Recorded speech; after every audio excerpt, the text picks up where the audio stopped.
Does a wife need her husband's permission every time she steps out of the house? What if the husband is out of town? Must she call him every time to take his permission? The general trend is that a woman must deal with her husband with respect and obedience, because this is what will admit her to Jannah. The Prophet said, alayhi salatu wasalam, 4 things. If a woman succeeds in doing them, she will enter Jannah.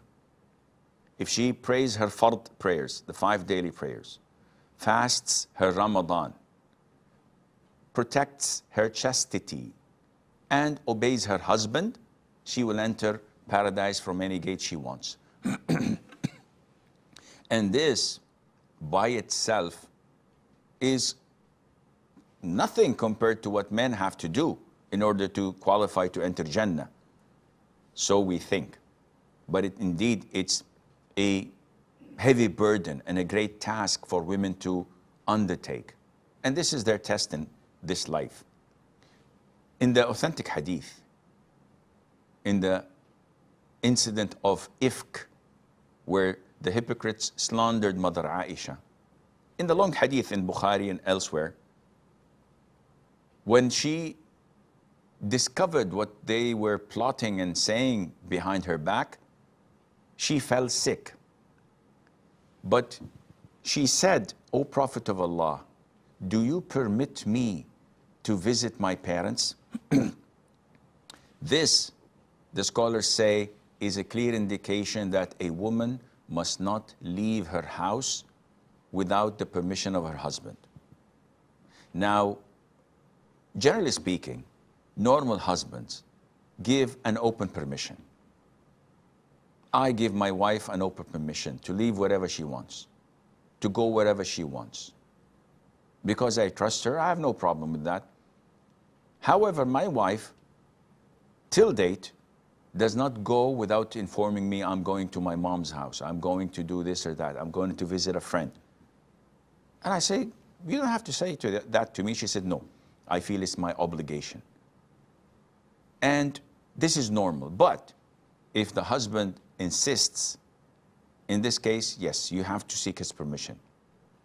Having said that, some men exaggerate and they make their wives live in a prison. So they totally force them to boycott their family. Don't go and visit your parents. You're not allowed to see your siblings. You're not allowed to go out. And the woman feels suffocated.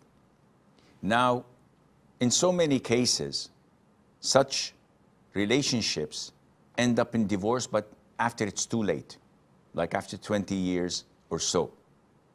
This is due to the woman being too submissive. Yes, you're obliged to obey him, but there is a limit. When the man exceeds logic and rationale, and he insists, your gold that your parents gave you, that my family gave you, that your friends gave you, you have to give it to me, I'll keep it with my mom. And she complies. Are you nuts? Why would you give it to him? Oh, he's my husband, Sheikh. So what? He does not have any right over your financial possessions. Say no. Oh, he may threaten me to divorce. The hell with him. Astaghfirullah wa atubu ilayh.